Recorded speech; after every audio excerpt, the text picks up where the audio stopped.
نحمدہ نصلی علی رسولہ الکریم۔ السلام علیکم ورحمۃ اللہ وبرکاتہ۔ دیکھنے کے لیے قرآن مجید میں کئی الفاظ استعمال ہوئے ہیں اور ہم نے ان کو دو حصوں میں تقسیم کیا ہے۔ ایک افعال کا گروپ وہ ہے، یعنی اس میں سارے فعل آ گئے ہیں اس گروپ میں، جن میں دیکھنے کا تعلق صرف آنکھوں سے ہی نہیں بلکہ دل اور دماغ سے بھی ہے، اور دوسرا گروپ افعال کا وہ ہے جن کا تعلق آنکھوں کے دیکھنے سے، یا یوں کہیں کہ سارے فعل جو ہیں نظر سے تعلق رکھتے ہیں۔ تو ہم شروعات پہلے گروپ سے کر رہے ہیں جو دیکھنے کا تعلق ہے آنکھوں سے، یعنی آنکھوں کے ساتھ ساتھ دل اور دماغ سے بھی استعمال ہو رہا ہے۔ تو سب سے پہلا لفظ ہے وہ ہے را، کسی چیز کا ادراک کرنا، دیکھنا، خواہ وہ آنکھوں سے ہو یا غور و فکر سے ہو، یا عقل و بصیرت سے ہو، یا وہم و خیال کے لحاظ سے ہو۔ را کا استعمال عام ہے، چاہے وہ حالات بیداری ہو یا خواب میں ہو۔ اس کے معنی آخری نظر اور غور سے دیکھنا بھی ہوتا ہے۔ سورہ جو یوسف ہے اس میں آنکھوں سے دیکھنے کے لیے ارشاد ہوا ہے، اعوذ باللہ من الشیطان الرجیم، انی رأیت احد عشر کوکبا، بے شک میں نے دیکھے ہیں 11 ستارے۔ سورہ ماعون میں غور و فکر سے دیکھنے کے لیے ورڈ استعمال ہو رہا ہے، ارأیت الذی یکذب بالدین، بھلا آپ نے اس شخص کو دیکھا جو روز جزا کو جھٹلاتا ہے۔ دوسرا لفظ ہے اور وہ ہے نظرہ، اس کے معنی ہوتے ہیں نظر ڈالنا، دیکھنا، تاکہ کوئی چیز نظر آئے، اب چاہے وہ چیز نظر آئے یا نہ آئے۔ اس کا استعمال بھی دونوں طریقے سے ہوتا ہے۔ سورہ توبہ میں ارشاد ہو رہا ہے، وَإِذَا مَا أُنزِلَتْ سُورَةٌ نَظَرَ بَعْضُهُمْ إِلَى بَعْضٍ، اور جب کبھی کوئی صورت نازل ہوتی ہے تو وہ ایک دوسرے کی طرف دیکھنے لگتے ہیں۔ سورہ نمل میں ارشاد ہو رہا ہے، فَانظُرِي مَاذَا تَأْمُرِينَ، تو جو تو حکم دے اس پر نظر کر لے۔ نظر کا استعمال بالعموم آنکھوں سے دیکھنے سے تعلق رکھتا ہے۔ اب تیسرا لفظ جو ہے اس گروپ میں وہ ہے بصرہ۔ یہ لفظ نگاہ کے لیے، دل سے دیکھنے کے لیے استعمال ہوتا ہے، آنکھوں سے دیکھنے کے لیے یہ بہت ہی کم استعمال ہوا ہے۔ سورہ اعراف میں ارشاد ہو رہا ہے، وَتَرَاهُمْ يَنظُرُونَ إِلَيْكَ وَهُمْ لَا يُبْصِرُونَ، اور تم انہیں دیکھتے ہو کہ بظاہر آنکھیں کھولے تمہاری طرف دیکھ رہے ہیں حالانکہ وہ کچھ نہیں دیکھتے۔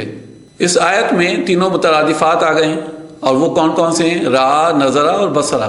یہ تینوں مترادفات ہیں، یعنی سینونیمس ہیں، اور ان کے درمیان فرق بھی واضح ہو گیا ہے۔ یعنی را جو استعمال ہو رہا ہے اس آیت میں وہ خیال کرنے کے لیے استعمال ہو رہا ہے، جبکہ نظرہ آنکھوں سے دیکھنے کے لیے استعمال ہوا ہے، اور بصرہ دل سے دیکھنے کے لیے استعمال ہوا ہے۔ بصورہ کا لفظ بصرہ سے لیا گیا ہے۔ سورہ طٰہٰ میں ارشاد ہو رہا ہے، قَالَ بَصُرْتُ بِمَا لَمْ يَبْصُرُوا بِهِ، سامری نے کہا میں نے ایسی چیز دیکھی ہے جو دوسروں نے نہیں دیکھی، یعنی ایسی چیز سے مراد وہ بات ہے جو اس کے ذہن میں تھی مگر وہ دوسروں کے ذہن میں نہیں آ سکی۔ چوتھا لفظ ہے اور وہ ہے آنسا۔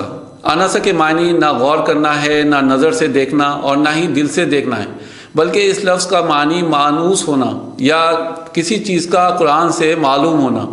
اپنی زبان کے محاورے کے لحاظ سے اس کا ترجمہ دیکھنے سے لیا جاتا ہے، یعنی دور سے یا غور سے دیکھ کر معلوم کر لینا۔ سورہ طٰہٰ میں ارشاد ہو رہا ہے، فَقَالَ لِأَهْلِهِ امْكُثُوا إِنِّي آنَسْتُ نَارًا، حضرت موسیٰ علیہ السلام نے کہا اپنے گھر والوں سے تم یہاں ٹھہرو، میں نے آگ دیکھی ہے۔ سورہ نساء میں ارشاد ہو رہا ہے، فَإِنْ آنَسْتُم مِّنْهُمْ رُشْدًا، اگر تم ان میں عقل کی پختگی دیکھو۔ پانچواں اور آخری لفظ ہے اور وہ ہے زارہ۔ زارہ کے معنی ہوتے ہیں کسی کی ملاقات کرنے کے لیے جانا، اور کسی چیز کو دیکھنا اور اس سے ملنے کے لیے آنا، یعنی زیارت کرنا۔ سورہ التکاثر میں ارشاد ہو رہا ہے، الہاکم التکاثر حتی زرتم المقابر، تمہیں مال کثرت کی ہوس نے غافل کر دیا یہاں تک کہ تم نے قبر جا دیکھی۔ جیسے کہ آپ کو ہم نے شروع میں بتایا تھا کہ ان الفاظوں کو، ان پورے افعال گروپ کو ہم نے دو حصوں میں تقسیم کر دیا ہے۔ اس ایپیسوڈ میں ہم نے ان الفاظوں کو لیا ہے جن کا تعلق آنکھوں سے دیکھنے کے ساتھ ساتھ دل اور دماغ سے بھی ہے۔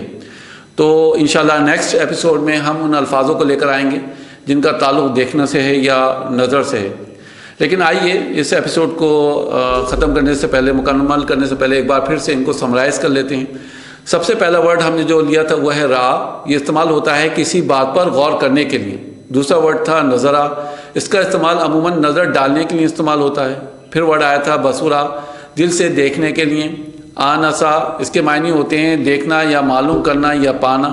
اور ورڈ تھا آخر میں زارہ، کسی چیز کے دیکھنے کو جانا یا زیارت کرنے کے لیے آنا۔ امید ہے آپ کو ہمارا یہ ایپیسوڈ انفارمیٹیو لگا ہوگا۔ اسی طرح کی اور ویڈیوز دیکھنے کے لیے ہمارے یوٹیوب چینل کو سبسکرائب کیجیے۔